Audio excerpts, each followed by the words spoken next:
Okay, guys. All right. Listen, this is Tony Khan, all right?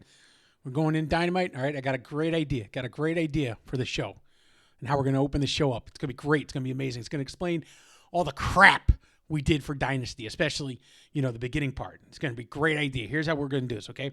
We're going to have, you ready? Ready? We're going to open the show with Moxley versus a guy from the Ops group that came down and helped Strickland during the match. That's gonna be the opening match, not for the title or nothing like that. Just kind of a random thing we're gonna do. We're gonna have Moxley come out to show, the announcers. Make sure the announcers say how tough he is and make him tough because he just had a brutal match and he's opening the day after against him. We're gonna have that, and then so he's gonna win, clean win, all that. We're gonna do a clean win, and then we're gonna have the Elite come out. The Elite's gonna come out and they're gonna explain in the worst, dumbest reason, but this is okay. I'm done. I can't even get through. This is like that was my him wearing the headset in the back, trying to explain. It doesn't make any sense. This whole storyline they've been doing. Forget. I'm not even going to talk about the rest of Dynamite because it didn't make sense. You're opening up with a guy, who's your champion, and then the Young Bucks come out. Matt and Nick Jackson, they come out and they're explaining they did this. The reason they interfered was because they wanted to help Hangman. You've been gone since whenever. So your whole thing is you're trying to keep the group alive, the Elite, and you're trying to help Hangman. This storyline, them trying to get Hangman to join has been going back since I don't know how long.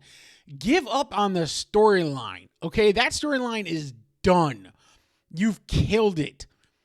And now you're going to have them come back. That's the storyline. Not only are they going to come back, but you have that being the reason that they did that. And then they try to explain it's stupid. And I'm sorry, I hate their mic skills. I hate their mic skills. They're terrible at it. They're trying to explain so that's that reason. You're trying to basically then the group that's trying to, and Death Riders, I think I called them something else on my last video, but the Death Riders, Moxley's group, you're trying to come out and say that you're giving an olive branch to Moxley and you want to join and make this ultimate group to go against, you're trying to join the group that was trying to kill the company that you say you built. So now are you going against AEW? That's what doesn't make sense. You're not making any sense. I don't care about how good your wrestling is. They're amazing athletes in that company, and they probably do have a better roster in terms of the physicality and what these guys can do than WWE. But WWE understands that's not what this is about. It's about, can you tell a story? Can you make, can you do something with that? You can have a great wrestler. You can be amazing wrestlers. There's been a lot of amazing wrestlers who haven't gone very far in the business because they didn't just click with the crowd. AEW, you're not telling stories. Your stories are so fragmented, it's hard to keep track of what the hell is going on. It really is. It's terrible writing. Terrible. And apparently Khan's the only one who does it, or Khan's the one that, Tony Khan's the one that signs off on everything, and he has the final say. You got to change it. You got to do something. WWE doesn't do that. And people say, oh, it's just WWE. You're a WWE mark. You're just a fan. No, they got some story stuff that doesn't make sense either. But just what they're doing in AEW is it's a mind-bending, what the F are you doing? Learn how to write the story better. And then, so you have them come out doing this stupid thing. They're trying to join Moxley now. They're trying to get this ultimate group to go against whoever they're going against. I don't know. Apparently they're going against their own company now. I just like blue light. This guy looks like my throat's all blue. But then you have, Omega. I almost forgot his name, but I didn't. Omega come out and give weirdest, I don't know how to explain it. There was no passion really. He just kind of basically talked about how, okay, he's saying to the Bucks, during my diverticulosis, you literally pushed me off a stretcher. And he's just like calmly talking about this in a way. He's not really getting angry. He's not really getting pissed. Then he's talking about comparing them to dogs, and he's using the word turds, and he's basically saying they're pieces of whatnot. But he's not really getting emotion. And then it's like this weirdest way. You got to go back and watch it. To me, it's just weird. Like, where's the emotion if this is where you're going with? And then he, at the end, he's like, well, I should just go in there and fight. And then he goes in the ring, and I forget the other guy that's their international champion. He comes out, so it looks like it's going to be a 3-on-1. And then Strickland's music hit. Strickland comes out with a chair and comes behind, chasing off the Elite. But I don't understand that, because if he's going... So are you telling me now he's done going after the championship and he's going to go after the Elite, which doesn't make sense since he was all about the championship. He's just what's concerned. So that leaves really no one going after the championship. And him and Omega had something in there, and then Omega just kind of, put the mic down, walked there, and put his hand up. It's in the weird. It just was weird, making no sense, or making very little sense. Or these guys didn't seem like they cared. I don't know. Strickland was the one that had any passion in his face for this, really, or showed anything. And then, not to skip to the end, but I'm going to skip to the end. At the end of the night, it was, again, the Ops. It's Samoa Joe, and then two other guys, and I hate to be, but one was Taz's son. I can't think of the other guy's name, so you're going to have to excuse me on that. Versus the trio there. Versus it was a tag team. And Death Riders. What got me pissed about that was, so they end the match, they end the match with basically Hook. That's Taz's son. Okay, so the end of the match, I can't think of his name, but basically he took Hook and did his finisher onto a chair that was folded out, put on side, so the bars are kind of sticking out. He did this, basically just pile drived him with the gut onto that. Pretty brutal move, and they're trying to sell it. Now, here's the thing. It happened after the match. I don't like, and they've done this before Taz, and for a while Taz was defending his son. They have Taz on the outside watching his son have this done to him. Now, Taz can't wrestle. He hurt his neck. But if you're writing this, wouldn't you think that you would have Taz do something? Or maybe have someone go on the outside and like hold Taz. Taz just sat there and said, oh, this is not, and he said something, and he just sat there. Now, here's the thing.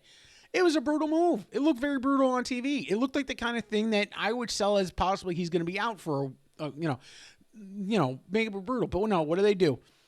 Samoa Joe gets on the mic. They called Death Riders names and all this. And Hook, at the end of this, is standing up and not really selling it. I mean, he's selling it, but it's like he's standing there after just getting his gut jammed into a chair. And it's supposed to be this brutal thing. And they end the show with Samoa Joe calling out the Death Riders for the Triples Championship. I forget what they called it, Trios Championship. What? Why? You should be ending with your heavyweight championship. The way the show started should have been the way it ended, but bigger. They completely reversed your the tri-tag. Like, nobody cares about the trios tag championships. No one cares about those. I guarantee you, no one you ask, people are just so no one cares. That's why WWE doesn't do it, because it's just a stupid thing. It was a gimmick thing to do to try to be different from the WWE back when they had Lucha Underground, I think was the one that introduced them. It was trying to be different, okay? Ring of Honor might have done it, but it was trying to be different. It didn't click. It doesn't work. Don't do them. I think TNA has them, and even, you don't hear much about TNA, and WWE is working with TNA. So I just don't understand this. This is a rant video. I had to rant because it just doesn't make sense. If anyone in AEW is paying attention to anybody of the fans or what you're seeing on TV, they talk about, they got to do these smaller arenas because they can't fill them. They can fill pay-per-views, but that's pay-per-view. Also, too, they sell their tickets incredibly cheap. They're trying to fill stage. It's just The storytelling in AEW, WWE needs to get better too. They're kind of falling off a little bit. AEW though needs to take a huge look at what they're doing and understand this is not the way you do it. You don't have someone be champion for this long, not even show the title on TV and constantly have them find a way to, they win their matches and and then just the next week it's like, well, Strickland's out, so let's bring somebody else in. I mean, I'm sure at some point, and I'm guessing this is what they're all in, is they're playing, that's when they're going to have maybe a big fallout, but still, you want to go after the WWE crowd. You want to bring in the WWE crowd, get better storytelling, because right now you're not doing it. AEW, you are falling way, way behind. You got to pick it up. Tony Khan, stop being a mark. You were like, great. You got some great wrestling fans. Your women's division, okay, Storm, Timeless Tony Storm right now is killing it. And I almost think you should put her above Moxley, because in terms of who's better on the mic, who's telling a story better, she's killing it. And I don't know if she's re-signed recently, but if her contract's coming up, WWE is going to be looking to get her back, because that character is perfect. Shows she's got great, amazing, different. She can do different things. I think the character's great, funny. She can wrestle.